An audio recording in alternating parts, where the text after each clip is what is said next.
and welcome back. I think this is the sixth video now. I'm going to deal with the huge Act 3, Scene 4, which is full of romance, comedy, fighting, mistakes, chaos, and all sorts of nonsense. It's an incredible scene. It goes round and round from Olivia and Viola to Toby and Andrew gulling Toby and Fabian gulling Andrew, and then gulling Andrew and Cesario. It's just incredible scene. So I'm going to try and get through it in under an hour if I can.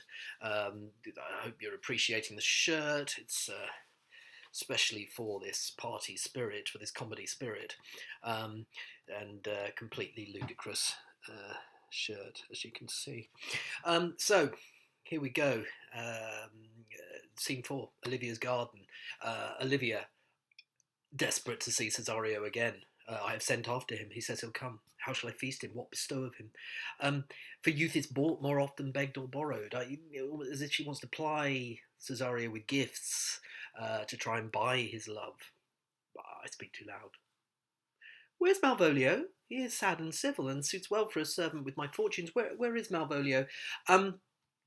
I speak too loud. Oh, Maria's standing there. She might be listening to me talking about Cesario. So I better sort of, ask for some company that is appropriate to my melancholy. And Malvolio will be perfect, won't he? Of course he will. He's not going to be silly, is he? No, of course not. Sad, serious, sober. Sad is another word for serious in Shakespeare's time. Malvolio. But Maria's got news about Malvolio. He's coming, madam, but in a very strange manner. He is sure possessed, madam. Why, what's the matter? Does he rave? No, madam, he does nothing but smile.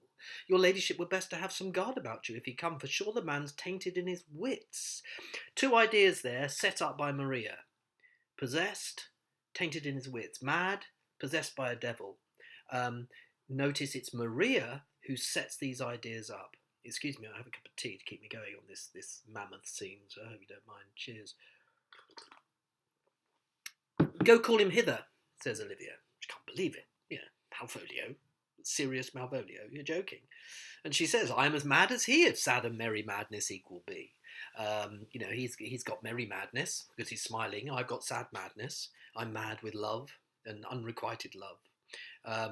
In comes Malvolio, the beautiful all-male Globe production with Stephen Fry and Mark Rylance. Mark Rylance as Olivia. She starts speaking as he comes in and then turns to see him in his yellow stockings. And how now, Malvolio? My goodness, what's happened? The yellow stockings can look as ludicrous as you like, or you can have a director can have a version of any whatever version they like of the costume. Needs to look crazy and inappropriate. I think the National Theatre's Malvolia, with the female Malvolio, I think there was a sort of yellow corset involved. Just looking completely at odds with the sober, black-suited Malvolio that we're used to. Stephen Fry, Malvolio responds, sweet lady, ho ho, mwah, mwah. Lots of attempts at smiles, lots of kissing of his hand, as we see in a moment, speaking in loving terms to his mistress. So you remember, this is completely, yes, we're breaking the class barriers, but this is completely at odds with how he should be behaving. Smilest thou? I sent for thee upon a sad occasion. Sad, lady? I could be sad. This does make some obstruction in the blood, this cross-gartering, but what of that? If it please the eye of one, it is with me as the very true sonnet is, please one and please all. It's actually not a sonnet, it's actually a rather dirty song. Please one, please all. It's a quotation from a rather dirty song. But he's feeling slightly uncomfortable, but it doesn't matter. No matter. He's uncomfortable because of the cross-gartering, but he's putting up with it because he's in love and presumes that Olivia loves him. Why, how dost thou, man? What's the matter with thee? Not black in my mind, though yellow in my legs. It did come to his hands, and command shall be executed. I think we do know the sweet Roman hand. Here we have the bewilderment that we're going to see in Viola later. Because what's true? Again, what's true? What's real?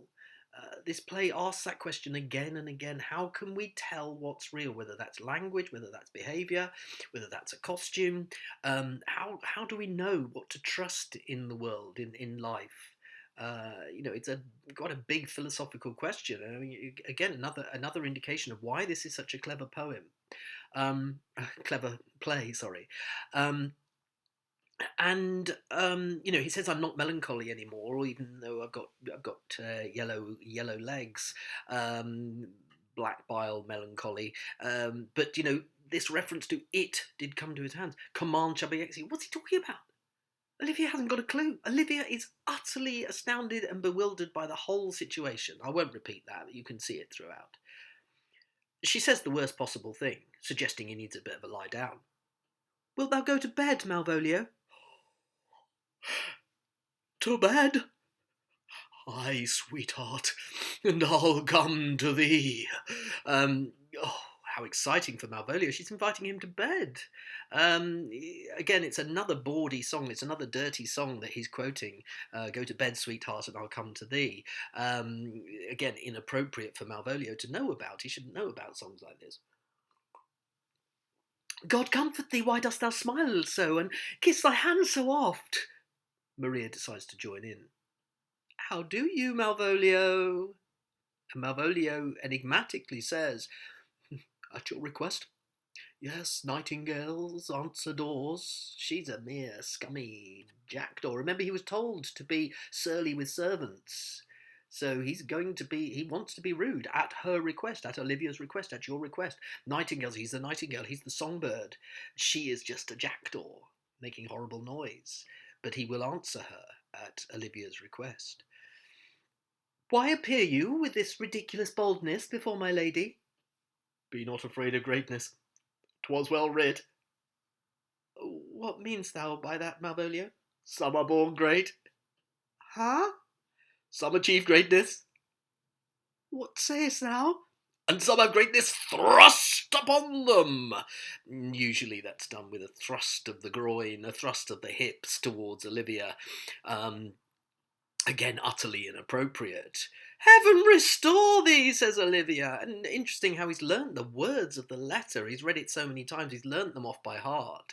Remember who commended thy yellow stockings? Thy yellow stockings, and wish to see thee cross-gartered. Cross-gartered?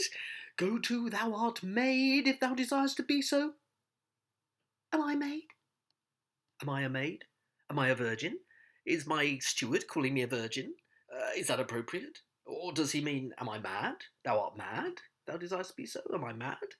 Madness, key theme, as you know. If not, let me see thee a servant still. If he's talking to Olivia, is it let me see thee a servant still? She doesn't know he's quoting from a letter. She can't see quotation marks. So, again, totally baffling. Why, this is very midsummer madness. In comes a servant. Madam, the young gentleman, the Count Orsino's, is returned. I could hardly entreat him back. He attends your ladyship's pleasure. Ooh, Olivia, quick, run. Cesario's here. Can't miss him. He's about to go. Quick, I'll come to him. Quickly, just let's deal with this situation. Maria, deal with this situation. Let this fellow be looked to. Where's my cousin Toby? Let some of my people have special care of him. I would not have him miscarry for the half of my dowry. Affection. He's her chief steward. He's a good and faithful servant. She doesn't want him to miscarry. She doesn't want him to be hurt. And so, get Toby. He can have a special care of him. Wrong thing to say, of course, in Malvolio's ears. And he's left alone on the stage to address the audience. Oh ho! Do you come near me now? No worse man than Sir Toby to look to me. This concurs directly with the letter. She sends him on purpose that I may appear stubborn to him, for she incites me to that in the letter. Cast thy humble slough, says she, be opposite with a kinsman, surly with servant, let thy tongue tang with arguments of state, put thyself into a trick of singularity, and consequently sets down the manner how, as a sad face, a reverend carriage, a slow tongue, slow, deliberate speaking, in the habit, clothes of some sir of note, and so forth. So he thinks that she set this up so that he can demonstrate all the things that she told him to do. How wrong he is, of course. I have limed her. Well, they used to spread lime, quicklime, on trees, on the boughs of trees, and birds would settle on them. Their feet would sort of dissolve into the acid and or alkali, and then they'd be eaten in a pie. Whenever I tell kids that, they say, "Oh, like the twits." I don't know, but maybe. So I have limed her. Of course, he's trapped her, he thinks, but actually he is the one who's been limed. He's the one who's being who's being trapped. It's ironic. What is Jove's doing? Jove make me thankful. And when she went away now, let this fellow be looked to. Fellow. Not Malvolio, nor after my degree, but fellow. Why, everything adheres together. No dram of a scruple, no scruple of a scruple, no obstacle, no incredulous or unsafe circumstance. Well, what can be said? Nothing that can be can come between me and the full prospect of my hopes. Jove, not I, is the doer of this, and he is to be thanked. So the fact that she said fellow, I mean, she just meant servant. He takes it as a familiar term, an intimate term, and doesn't call me after my degree, nor after my degree, not Malvolio nor steward, not according to my degree, my rank. So you know, there's nothing that can be said against this. It's all clearly true. And in come Maria, Toby, and Fabian, the three of them, the three conspirators. You know, I've seen this done with crucifixes. I've seen it done like this. Oh, the devil, the devil! They need to fend off the devil that is within him, or so they're going to pretend. Again, this is a scene where nothing is as it is, to use a Shakespearian term. Which way is he?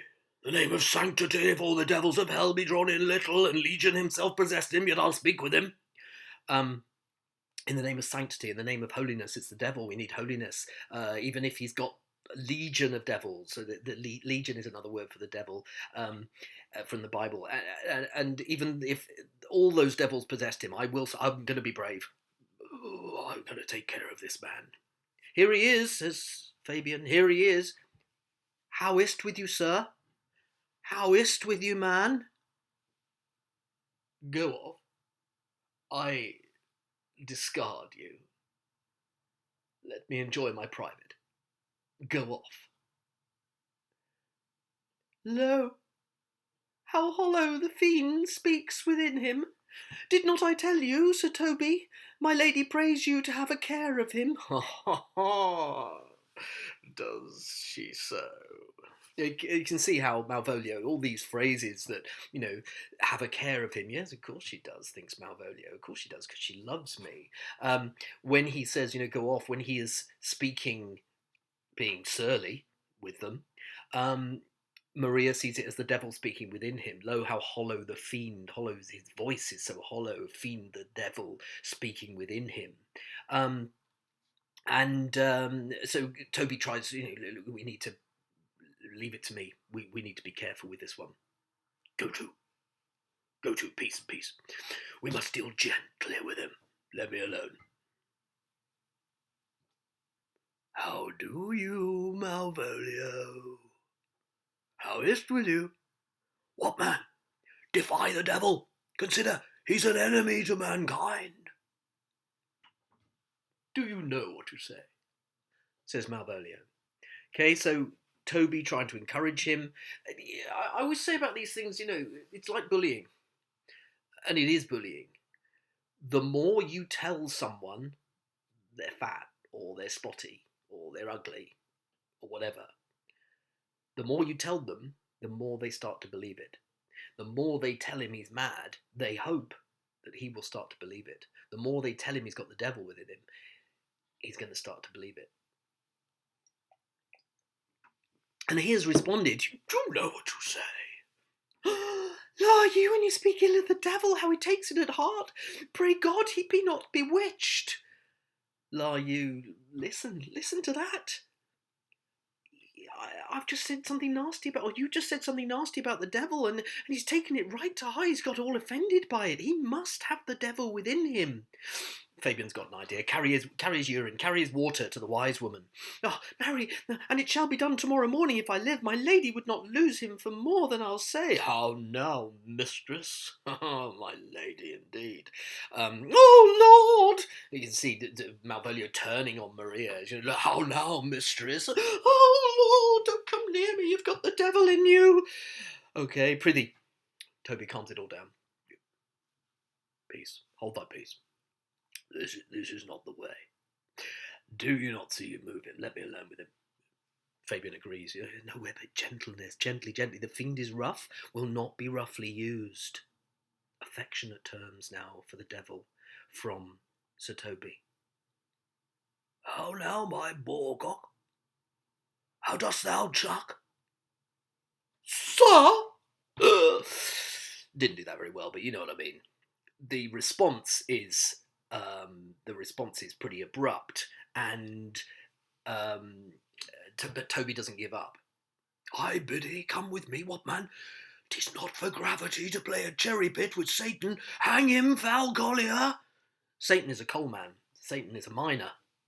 They used to think that people who worked down the coal mines were getting close to hell, and that's why they were always filthy and working underground. Don't play games. Don't play cherry pit. Don't play games with the devil. It's not for gravity. It's not grave. It's not dignified. Get him to say his prayers, good Sir Toby. Get him to pray. "My prayers, minx." "No, I warrant you he will not hear of godliness." So everything that he says, they're twisting. As usual, it's Twelfth Night. We see that all the time. So Malvolia's going to leave. "Go. Hang yourselves all, your idle, shallow things. I am not of your element. You shall know more hereafter." And off he goes. And they fall about with laughter again, as does the audience. Although, well, now hang on, let's just read this little bit. "It's possible," says Toby, and lovely line, lovely self-reflexive line, reflecting on drama. "If this were played upon a stage now, I could condemn it as an improbable fiction. But it is a fiction. The whole thing's been a fiction. The whole thing is made up. It's all a lie." So this is both an ironic line as well as a typical Shakespearian "let's talk about drama" line. All the world's a stage. There's an example. Toby's really pleased. "This very genius, its entire soul, had taken the infection," another reference to disease, "of the device man, the plot, the cunning plot that Maria has cooked up. He's taken it hook, line and sinker. Nay, pursue him now, lest the device take air and taint. We don't want it to go wrong. We don't want it to turn mouldy." "Why," says Fabian, "we shall make him mad indeed." "The house will be the quieter," says Maria. And so what I was going to say there is that, yes, we're laughing, but there are moments like that line, I think, which are very dark. And this is why I think this is such a perfect play. Yes, it's comedy, but it's not just comedy. It's intelligent. It's looking at it's looking at life. It's looking at the way we might live life, and it's also saying, hang on a minute. Yeah, we can all have a laugh, but don't go too far. We can all fall in love, but don't go too far. We can all have a drink, but don't go too far. Find a balance. I think Twelfth Night is asking us to find a balance. And that's quite a vicious line there from Maria. Toby's got an even worse idea, if you like. Come, we'll have him in a dark room and bound.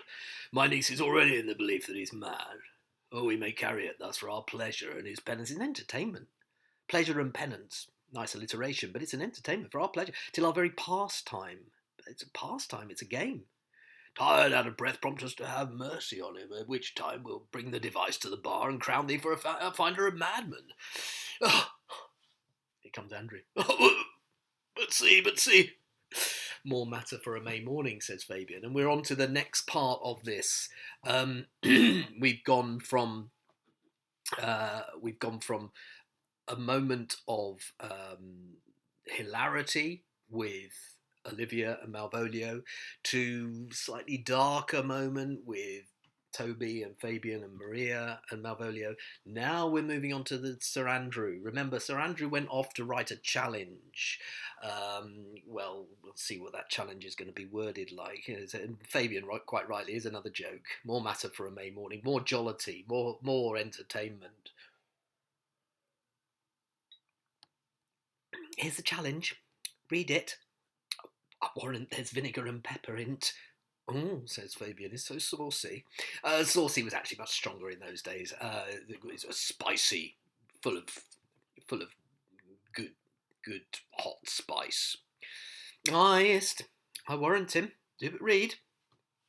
Give me. Youth whatsoever thou art but a scurvy fellow. Okay, he was told to say thou a lot. He started well, first line. We got two of them. Okay, scurvy, worthless. And Fabian makes comments on the quality of this writing. And it is good writing. I mean, come on, you know. Whatsoever thou art but a scurvy fellow. Well, says Fabian, good and valiant. Excellent. Can't believe a word Fabian says, remember. Wonder not, nor admire not in thy mind why I do call thee so, for I will show thee no reason for it. Oh, it's a good note. Keeps you from the blow of the law. So I'm not going to tell you why I'm challenging you. Thanks, Andrew. Thou comest to the Lady Olivia, and in my sight she uses thee kindly.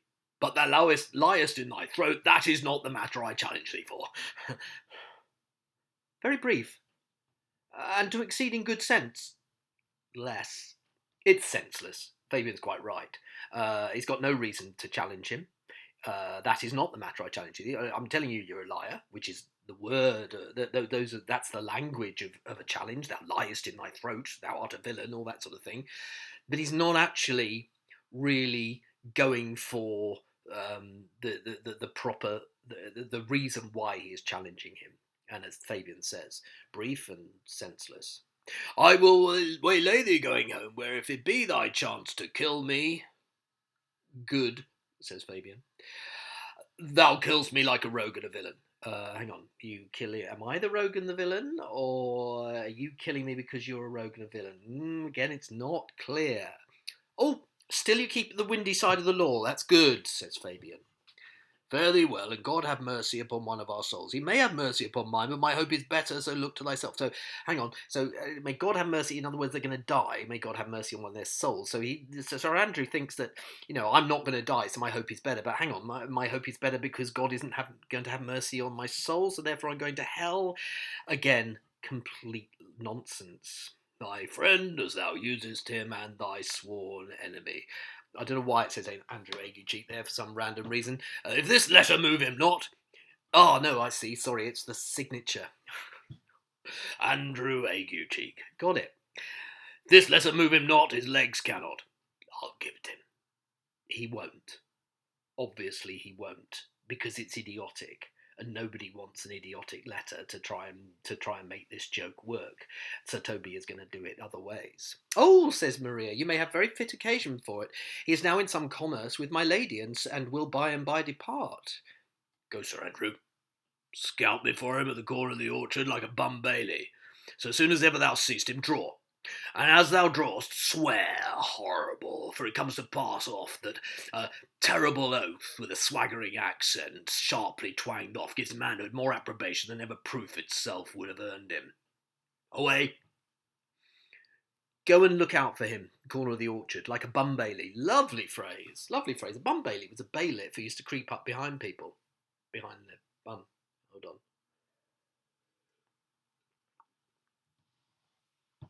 That's better. So Toby takes it out of your voice. And forget about the fighting. Do lots of swearing, okay? Because swearing will always make you seem braver than you are. Oh, Andrew's good at that. Oh, nay, let me alone for swearing. Oh, I'm good at swearing. Don't you worry. I'm no good at fighting though. Ah. And you see on stage usually what happens when Andrew is exited is you get the challenge and you rip it into 4 pieces and you throw it on the floor, or you screw it up and throw it at the audience. Now will I not deliver his letter, for the behaviour of the young gentleman gives him out to be of good capacity in breeding. Toby realises that Viola is a decent gentleman, he's of good capacity in breeding. His employment between my lord and my niece confirms no less. Therefore this letter, being so excellently ignorant, will breed no terror in the youth. He'll find it comes from a clodpole. Sir, I will deliver his challenge by word of mouth. Set upon ague cheek a notable report of valour, and drive the gentleman, as I know his youth will aptly receive it, into a most hideous opinion of his rage, skill, fury, and impetuosity. It will so fright them both that they'll kill each other by the look, like cockatrices. So a bit like the basilisk that you know from good old Harry Potter. The cockatrice kills by look. But we've got Sir Andrew, who's a coward. We've got Viola. No offence to say she's a girl, but more to the point, from Toby's point of view, Cesario is a boy who doesn't look like a fighter. Okay, so the two of them, sort of scared of each other, scared of battle, pushed together by Toby and Fabian, not wanting to do it. Of course, for Toby, it's hilarious, and for the audience, it's quite funny. But it's a bit bewildering as well, because Viola hasn't got a clue what's going on. Oh, here he comes with your niece. Give them way till he take leave, and presently after him. I'll meditate the while upon some horrid message for a challenge. Off they go. Olivia and Viola wander onto the stage in mid-conversation. Olivia still desperate for Cesario's love. I have said too much unto a heart of stone. Laid mine honour too unchary out. Laid mine honour sort of like a reckless bet. There's something in me that reproves my fault, but such a headstrong, potent fault it is, that it but mocks reproof. You can't criticise me for this. Viola just sticks to her guns. With the same haviour that your passion bears goes on my master's grief. Here, wear this jewel for me. 'Tis my picture. Refuse it not, it hath no tongue to vex you. And I beseech you, come again tomorrow. What shall you ask of me, that I'll deny, that honour saved may upon asking give? Nothing but this, your true love for my master. How with mine honour may I give him that which I have given to you? I will acquit you. I'll release you. I'll release you from that. You've given me your pledge, but it's fine. Forget it. Viola is such a loyal servant. She's just amazing. Despite the fact that she loves Orsino, she does her job. Wear this jewel. 'Tis my picture, a miniature, probably set with jewels. So not a diamond or something like that. Well, come again tomorrow. Fare thee well. Friend like thee might bear my soul to hell. We just had Malvolio, the devil. Well, Olivia's quite happy to go to hell if... sorry, I've said friend, didn't I? A fiend like thee. So if you were a devil, you could lead me to hell. And in come Toby and Fabian, ready for the challenge. Gentlemen, God save thee. And you, sir?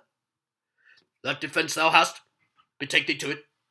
What nature the wrongs are thou hast done him, I know not, but thy interceptor, full of despite, bloody as the hunter, attends thee at the orchard end. Dismount thy tuck, be yare in thy preparation, for thy assailant is quick, skilful, and deadly. Uh, Dismount thy tuck, unsheathe your sword. Lots of fencing terms here. Be ready, sorry. Lots of fencing terms coming up here. Toby needs to sort of baffle both Andrew and Viola with these terms, to add to the confusion that they're going to be going through. Bloody as the hunter, the hunter smeared with the blood of a kill. Again, more hunting imagery. Oh, you mistake, sir. I'm sure no man hath any quarrel to me. My remembrance is very free and clear from any image of offence done to any man. You'll find it otherwise, I assure you. Therefore, if you hold your life at any price, betake you to your guard. For your opposite hath in him what youth, strength, skill, and wrath can furnish man withal. I pray you, sir. What is he? Again, we've that word what can mean who, or what rank is he? How does he stand? He is knight, dubbed with unhatched rapier and on carpet consideration. So he is a knight, but he's not the sort of knight who's fought in a battle and has been knighted in battle. No, he's been knighted on a carpet, on the ceremonial knight, and the sword that he was dubbed with, that he was knighted with, was unhacked. So he's a sort of ceremonial knight, but he's a devil in private brawl. Souls and bodies hath he divorced 3. And his incensement at this moment is so implacable that satisfaction can be none but by pangs of death and sepulchre. Hobnob is his word. Gift or take. Kill or be killed. Okay? Give death or take death. That's how he lives and dies. Okay, so sepulchre is another word for a grave. Pangs of death and sepulchre. Viola, once again, bewildered. Once again, how is this real? How is life like this making no sense? Why does it make no sense? I will return again into the house and desire some conduct to the lady, safe conduct she needs. I am no fighter. I have heard of some kind of men that put quarrels purposely on others to taste their valour. Belike this is a man of that quirk. That quirk is because he quirky. Is a strange character. So no. Oh, his indignation derives itself out of a very competent injury. Therefore, get you on, and give him his desire. Back you shall not to the house, unless you undertake that with me, which with as much safety you might answer him. Therefore, on. Or strip your sword stark naked for metal you must, that's certain. Or forswear to wear iron about you. Are you a man, or are you a coward, in other words? Strip your sword. Now, if you don't want to fight him, you're going to have to fight me. Okay? And Toby obviously knows a bit about fighting. This is as uncivil as strange. I beseech you, do me this courteous office, as to know of the knight what my offence to him is. It is something of my negligence, nothing of my purpose. I haven't done this on purpose. This is a mistake. I will do. Signor Fabian, stay you by this gentleman till my return. And Fabian guards him so he doesn't run away. If it works, you've got the two sides of the stage. You've got Andrew on one side, practicing his fencing bouts, in a rather pathetic manner. You've got Viola shivering with fear on the other side. You've got Fabian holding Viola. I mean, you can imagine if she tries to escape, it's going to look as though Viola's sort of tussling with Fabian. You've got Toby on the other side, sort of trying to fire up Andrew, but terrifying him at the same time. So it's a really nice sort of, again, a mirroring moment. Pray you, sir, do you know of this matter? I know the knight is incensed against you, even to a mortal arbitrament, but nothing of the circumstance more. Mortal arbitrament, he wants it arbitrated by death. I beseech you, what manner of man is he? Nothing of that wonderful purpose, to read him by his form. He doesn't look much. He certainly doesn't, we know that. As you are like to find him in the proof of his valour. He is indeed, sir, the most skilful, bloody, and fatal opposite that you could possibly have found in any part of Illyria.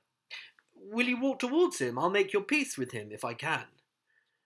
I shall be much bound to you for it. I am one that would rather go with Sir Priest than Sir Knight. I care not who knows so much of my mettle, my character. We move to Toby. Psyching Sir Toby up. Well, no, scaring Sir Toby. Why, man! He's a very devil. I have not seen such a virago. Ironic word. Virago is a man-like woman. Ironic, beautiful. Lots of fencing, all highlighted here. Lots of fencing terms. I had a pass with him, rapier, scabbard and all. He gives me the stuck in with such a mortal motion, it's inevitable. And on the answer, he pays you as surely as your feet hit the ground they step on. They say he's been fencer to the Sophie. With the Shah of Persia, we've had the Sophie mentioned before. All of that is fencing terms. It is inevitable. Death is inevitable. What's Sir Andrew going to do? He's going to carry on? Pox on't! I'll not meddle with him. Aye, but he will not now be pacified. Fabian can scarce hold him yonder. So, I mean, it can be really funny if Viola's struggling with Fabian there and trying to escape, even though, stage directions here say they exit. But, it's quite funny if it's sort of, look, struggling, can't hold him yonder, as if he's trying to get towards Sir Andrew. Oh, plague on't. Oh, and I thought he'd been valiant and so cunning in fence, I'd have seen him damned ere I'd have challenged him. Let him let the matter slip. I'll give him my horse, Grey Capulet. Capulet is a little horse. I'll make the motion. Stand here, make a good show on't. This shall end without the perdition of souls. Marry, I'll ride your horse as well as I ride you. Ooh, Toby's got a horse out of it. He's not going to tell Viola about the horse. He's going to have it himself. Bit of a scrounger, isn't he, Sir Toby? Without the perdition of souls, one will be dead and the other will be damned because of murder. Passes Fabian in the middle of the stage. I have his horse to take up the quarrel. Persuaded him the youth's the devil.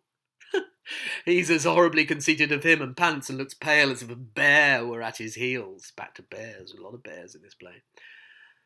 There's no remedy, sir. He will fight you for his oath's sake. Marry, he had better bethought him of his quarrel, and finds that now scarcely worth talking of. Therefore draw, but for the supportance of his vow, he protests he will not hurt you. Okay, so let's just go do a few bouts, a few passes, just for the sake of his honour. He's relented a little bit. Viola, oh, pray God, defend me. To the audience, little thing would make me tell them how much I lack of a man. Lovely line. The little thing that she's missing. She lacks that little thing. Another sexual illusion. Fabian. Give ground if you see him furious. Come, Sir Andrew. There's no remedy. Gentleman will, for his honour's sake, have one bout with you. He cannot by the duello avoid it. That's the rules of duelling. But he has promised me, as he is a gentleman and a soldier, he will not hurt you. Come on, toot! Oh, pray God he keep his oath. I do assure you, 'tis against my will. Neither of them want to do this, but they're being impelled together by Fabian and Toby because they think it's hilarious. Look what happens next. Antonio. Think about it. Who does Antonio love? Who does he adore? Sebastian. Who looks like Sebastian? Viola. Who's being threatened by some weirdo with a sword? Viola. Okay? So, Viola, looking like Sebastian, I should say. 'Tis against my will, and very polite. She's a gentleman, remember.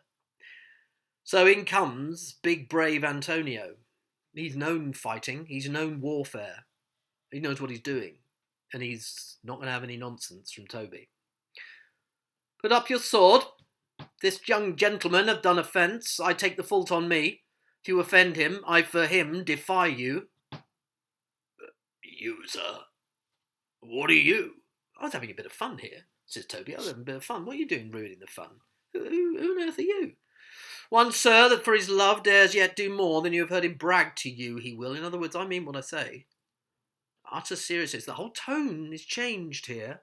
We've gone from comedy, we've gone from pretense to a bit of reality, and yet that reality is tempered by the fact that he's got the wrong man, woman, girl, brother, twin, sister. You get what I mean. But he means business. A proper fight now, says Toby. Great. I'm always up for a good fight. Oh, nay, if you be an undertaker, I am for you. Somebody taking on, undertaking somebody else's business. But of course we have another danger, don't we? Look what happens next. Enter the officers. We have another danger. We've been told that Antonio needs to keep himself a little bit hidden away because he could be arrested if he's found out in the open in Illyria. Okay, so we have officers. Oh my goodness, there's Antonio. Remember him? He was that man in those sea fights against us. Let's arrest him. Fabian says to Toby, let's do a runner. Because you're not supposed to be duelling, you're not supposed to be brawling in the streets or wherever you are. And so Fabian very, very quickly, good Sir Toby, hold, here come the officers, we've got to run. I'll be with you anon. We'll carry on this little contretemps later, Antonio, says Sir Toby.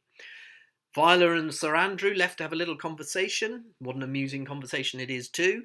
Pray, sir, put your sword up, if you please. Oh, marry will I. And for that I promised you I'll be as good as my word. He will bear you easily and reigns well. The horse? Viola doesn't know anything about a horse? This man must be completely mad. Okay, completely confused. So the officers. This is the man, do thy office. Antonio, I arrest thee at the suit of Count Orsino. No, not me, mate. You do mistake me, sir. No, sir. No jot. I know your favour well, your face, your looks. Though now you have no sea cap on your head. Take him away, he knows I know him well. I must obey. Turns to Sebastian, who isn't Sebastian. Turns to Cesario, who isn't Cesario. Anyway, by the by. This comes with seeking you, but there's no remedy. I shall answer it. I'll take it like a man. I'll take my punishment. What will you do now? Now my necessity. I'm really sorry. I need it. Okay. Makes me to ask you for my purse. It grieves me much more for what I cannot do for you than what befalls myself. You stand amazed, but be of comfort. Can I have my money back, please? Amazed, bewildered. I've written there, wrapped in wonder, wrapped completely in a rapture of wonder. So, I don't want to do this. I said you could have my money, and I hate doing this, but my necessity makes me to ask you for my purse. I've got to have it. If I'm going to prison, I'm going to need some money to get myself some food and all that sort of thing in those days, yeah? And perhaps a decent cell or some decent bedding. On, sir, away. To Viola again, who's standing amazed. I must entreat of you some of that money. What money, sir? For the fair kindness you have showed me here, and part being prompted by your present trouble, out of my lean and low ability I'll lend you something. My having is not much. I'll make division of my present with you. So what I've got on me, you can have half of it. You can have half of what I'm carrying in my purse. I haven't got much. Hold, there's half my coffer. Will you deny me now? It's possible that my deserts to you can lack persuasion. Do not tempt my misery, lest that it make me so unsound a man as to upbraid you with those kindnesses that I have done for you. I don't want to remind you about all the things I've done for you. Remember all those favours I've done for you, all the things, and how I've looked after you. And you're denying me. It's a really powerful word. Again, I've written here, this is a word from a darker theme.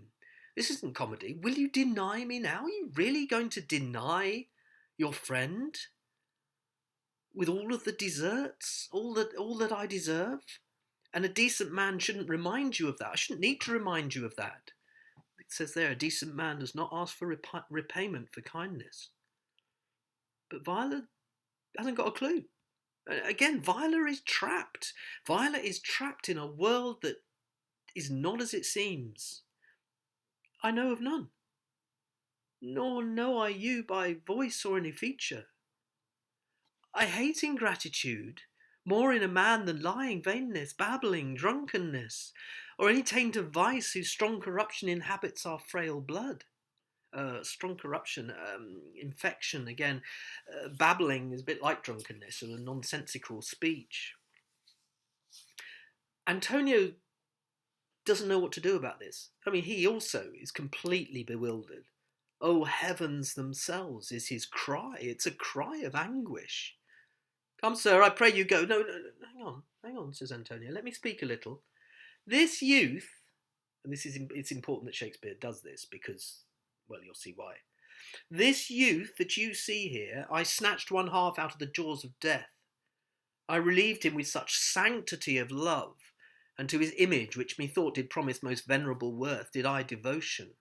There's that religious adoration. I do adore thee so. Sanctity, image like an idol. Venerable, I venerated him. I devoted myself to him. I almost prayed to him. What's that to us? The time goes by, away. But oh, how vile and idle proves this God. Thou hast, Sebastian, done good features shame. Right, so that's why we have to have this little speech, because he's used the name Sebastian. Okay, that will shock Viola. She's going to be going, did he just say Viola? Did he just say Sebastian? Oh my God. He thinks I'm Sebastian, but Sebastian's dead, isn't he? Okay, so, and again, the religious words, idol, God, appearance and reality. In nature there's no blemish but the mind. None can be called deformed but the unkind. Virtue is beauty, but the beauteous evil are empty trunks or flourished by the devil. Surface and reality, perfect. Beauteous evil, empty trunk, like a trunk that you keep your clothes in, your blankets or whatever, a big trunk, or flourished by the devil, covered in jewels and ornate. But it's empty inside. Looks good on the outside, empty inside. Beauteous evil, proper false. Remember proper false in the Ring speech? Beauteous evil, oxymoron. How can you be evil and beautiful? And that's what he thinks of Viola, because he can't judge this properly. You've done good feature shame. You are a beautiful man. Okay, we know that Antonio thinks that.